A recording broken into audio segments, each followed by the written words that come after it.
Sensizliğin en karasındayım gülüm. Gün görmeyen yüzüm hep sana dönük. Susmuşluğumda var elbet benim. Şimdi bıraktığım müebbette seni beklerim.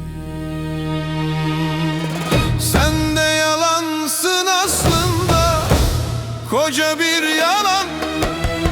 Sanki hiç olmamış gibisin.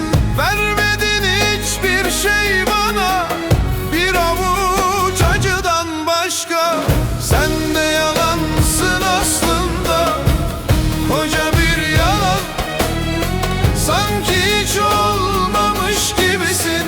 Vermedin hiçbir şey bana, bir avuç acıdan başka.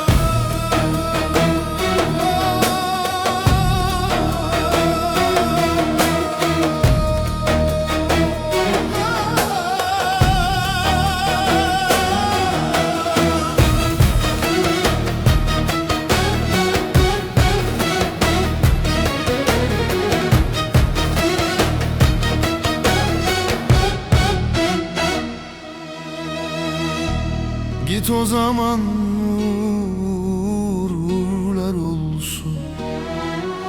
Bilmediğin yollarda bir gün kaybolursun.